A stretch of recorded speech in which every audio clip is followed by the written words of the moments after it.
I used to practice Muay Thai kickboxing, and at the time this was my preferred form of meditation.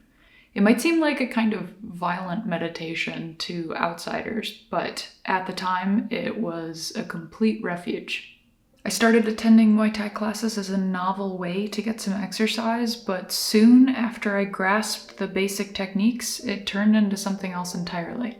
After a long workday of managing projects and sitting in meetings, I'd head to the dojo to release some of my pent-up energy and clear my mind, because I found that it was absolutely impossible to not be in the moment and not be in the present when someone was swinging punches at my face. As I put in more reps, I started to focus more on things like giving into control and establishing my intent. Learning to defend yourself involves visualizing situations where someone might attack you. And though this visualization might first feel like some kind of twisted version of mental self-harm, it actually does the opposite. Only once you acknowledge your weaknesses and insecurities can you start to address them. And I learned that the only way to really gain true confidence is by facing your discomforts.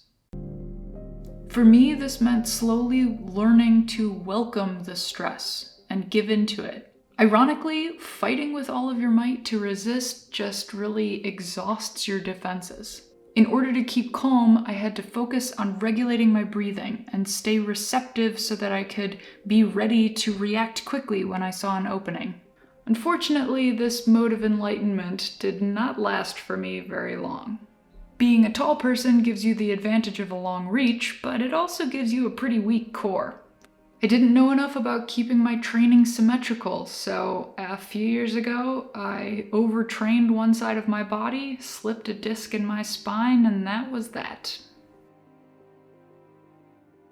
Though I do truly still love the sport, at this point, after all the physical therapy that I had to go through, I'm not willing to risk any more damage. I do still shadow box around my apartment from time to time, and when my back is feeling more solid, I might hit the heavy bag at the gym. But surprisingly, the thing that I've missed most has been the mindfulness aspects. That flight or fight response triggered a complete connection to the present moment and had me digging deep to stay calm and responsive, rather than merely defensive in stressful situations. I started learning this in class, but then I felt it trickling into my daily life as well. And when I stopped fighting, I missed this feeling of having a completely blank, completely present mind. Thus, meditation. I downloaded the Calm app 30 days ago, and this is not at all an ad for them. I could have just as easily downloaded Headspace or used free meditations online on YouTube or some other website. I got Calm just from the recommendation from one of my friends. I think I might be in love with Tamara Levitt. Tamara does the voiceover for their Daily Calm, which is the app's 10-minute guided meditation that's updated to a new lesson every single day. I made this 10 minutes part of my daily morning routine, after I ate breakfast and emptied my thoughts into a journal for a few minutes. It was extremely helpful as a way to kind of clear some of my thoughts and ideas out of my head beforehand. And then I'd put my headphones on, fix my posture, and press play on the Daily Calm. And let me tell ya, every single time, I hated it. Dan Harris has this book called Meditation for Fidgety Skeptics, and that's me. I'm such a fidgeter. I had no idea until this, but I can't stop fidgeting. Once I've committed to something, I have no problem sticking to a daily routine, and I have a long attention span, no problem focusing.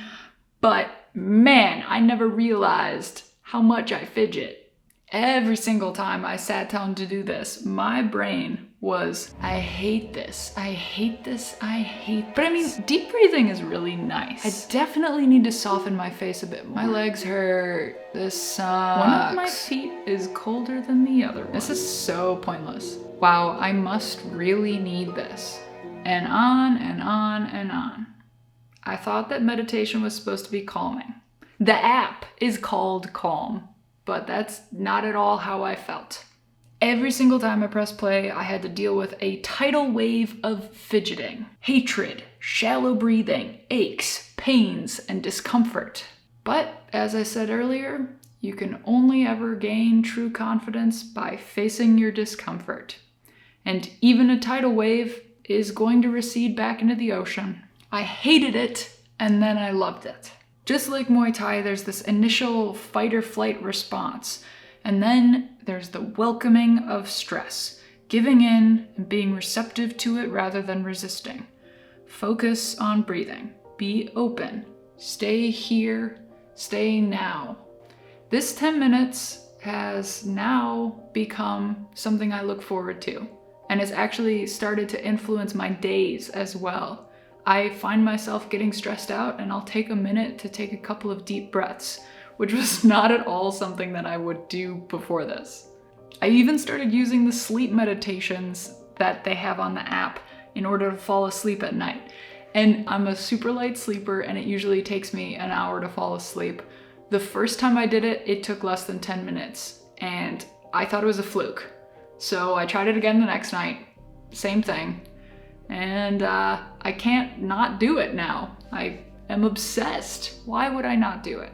So although I no longer practice Muay Thai, I will be forever grateful for it. I still have retained some of the strength and cat-like reflexes that I got from it, but I'm also happy that I think I've found something that can provide me with a more sustainable, long-term mindfulness exercise. I am still very fidgety and honestly still a bit of a skeptic, and I still have to deal with an angsty tidal wave of hatred every time I start. At this point, I have no intention of stopping. 30 days down, 30,000 to go. Till next time.